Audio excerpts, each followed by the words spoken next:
Jeff, thank you very much. Mr. Ambassador, CEO and President Jacoby, we had a great opportunity to visit last evening. And I was thinking as he was speaking, normally when you have a car guy, as he self-described himself, when you have a car guy in front of you and he's done talking, you're out of breath. This is a very different kind of car guy. He didn't talk about the engines, although they have great engines, or the transmissions. He talked about a company, its responsibility to the customer and to the planet. Very interesting presentation.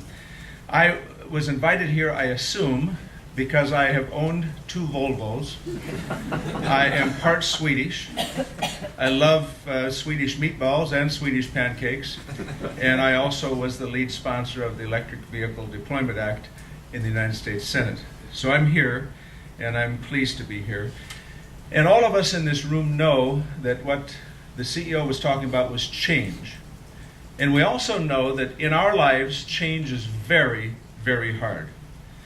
We talk about the electrification of the vehicle fleet as if it's the new thing. But it was exactly 100 years ago when President Taft, he of rather substantial girth, decided he was tired of using the horse and buggy to transport to and from the White House, and he purchased the first vehicles for the President of the United States to be used at the White House. One of those vehicles was the Baker electric vehicle. So this is not the new thing. It's just 100 years later. And we also have learned that Thomas Edison, talking to Henry Ford and Harvey Firestone, said simply, "I would put my money on the sun," speaking of energy. Well, we didn't do that. Instead, in 1916, we decided in the United States that we would say, if you are looking for oil and gas, God bless you. Those who look for oil and gas are going to get very substantial long-term potential tax benefits, very substantial. We put them in place, and they were there for a century. And so the internal combustion engine partnered with oil and gas, and away we went with the propulsion of our vehicles for a century. 2,000 years ago, it wasn't unusual for one person to get on one horse and go try to find food. 2,000 years later, it's not unusual for one person to command 250 horses to go to the 7-Eleven to get a Slurpee or a six-pack. And we've been blissfully happy, and in some ways blissfully ignorant about that for a long, long time. So 2 things have happened that require us to change. I mean, this is not whether, it's how. 2 things. One, from our standpoint in our country, excessive dependence on foreign oil, coming from out overseas, that oil that we are dependent upon for our way of life. To be that dependent means that we are vulnerable from an energy security standpoint and a national security standpoint. Second, at the same intersection, at the same time as we have to address this vulnerability, we have this issue of destruction of the environment, damage to the planet, to our environment. And so, coming to this intersection, now we decide we must change. And so, what will that change be? There was an old Cherokee Indian chief who once observed, "The success of a rain dance depends a lot on timing." You know, that's true. That's true with almost everything, isn't it? There are a lot of wonderful ideas that never quite made it because it wasn't the right time. Timing is everything. And we are at a moment in history, I think, where after a century, not that we're not going to need oil and gas, we always will use oil and gas, but we're going to, in my judgment, move inevitably towards changing the way we propel our vehicles. 70% of the oil in our country is used in transportation. So there's this move now towards the development of electric vehicles and the deployment of electric vehicles. I've been a big fan of them, of electric vehicles and hydrogen fuel cell vehicles, which, by the way, runs on electricity in the end. And I introduced in the Senate the Electric Vehicle Deployment Act. It was in the last Congress a piece of legislation that could have, should have, and in other circumstances would have been enacted. It had the support of the Senate Democratic leader, the Senate Republican leader. I had bipartisan sponsors, and the reason it didn't get enacted is nothing got enacted on energy. It all got boxed up in the wet cement of the United States Congress as it exists these days.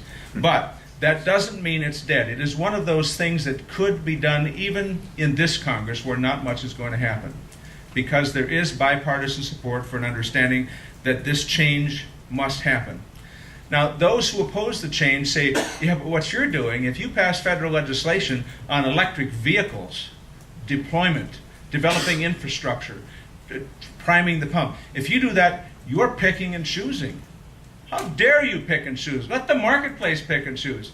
I say, well, pick and choose, that's new, isn't it? We didn't pick and choose in 1916 when we said, for the next century, if you look for oil and gas, we'll reward you. We didn't pick and choose. How about picking and choosing the right course now? And so the Deployment Act is just one, helping target cities develop infrastructure that will be able to allow us to see how all of this works. But there are other things that we must do.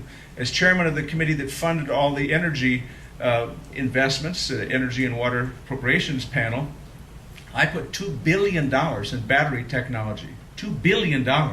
And there's been loan guarantees above that. We want to be the leader in new battery technology. That's one of the keys towards the electrification of vehicles, the improvement of battery technology. The other thing is deployment and infrastructure, as I've just described. Finally, a decision by government to lead with respect to government purchases. Encouragement of fleets to lead by fleet purchases. The use of tax incentives can have a significant incentive. The fuel standards that we have. Fuel standards, higher and higher, mean you're going to drive more and more innovation towards electric vehicles. And finally, let me just say, and I know no one wants to talk much about it, but an additional gas tax that could have rebates for those that are affected not inappropriately, but for those who are most affected it could be addressed with rebates. But having an additional gas tax, the funds of which would go into an infrastructure investment bank to be able to move in the direction that we need in this country, all of that makes sense. And all of that, in my judgment, will move us and push us towards the change that we know is inevitably coming. The question is, will we have the leadership initiative and the decisions to do what's necessary as a country? All of that aside, all of it, none of it will matter unless there is, in the end, customer acceptance of this product. And that's why the innovations that can come, and you just saw some of them on this screen, those innovations, I think, are going to be very interesting in saying to the customers, you can trust this new technology. This will take you on the road. This will take you on your trip. This will provide the margin of safety, as was described, also a part of this innovation. And then finally, let me just say this. My first vehicle was not a Volvo.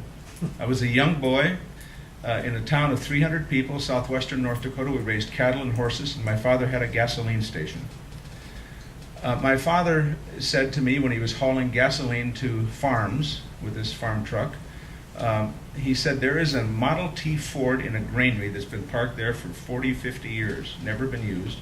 And the guy that parked it there lives in Milwaukee. You ought to write him and see whether he'd sell it to you. I wrote him. He sent me a letter back, said, send me $25 and I'll send you the key. His name was Tony.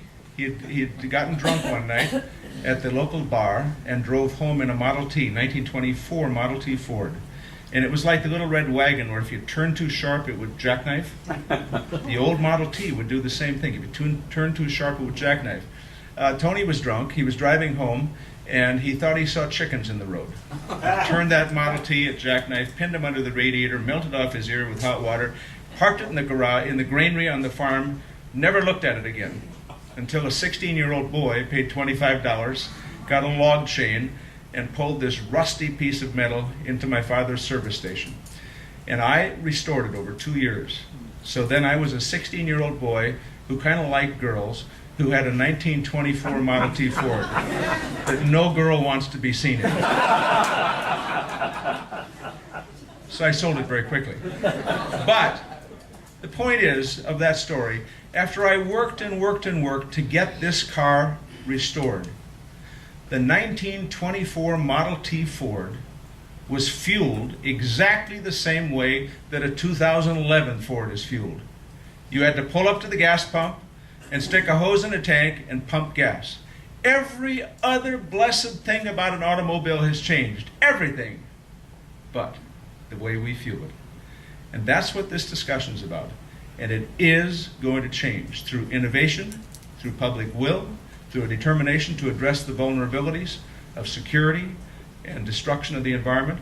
That change is coming. And all of us in this room and companies like Volvo, significant companies that are really pushing in the right direction, we can help accomplish that change for the good, not just of this country, but all countries and especially this planet. Thank you very much. Thank you.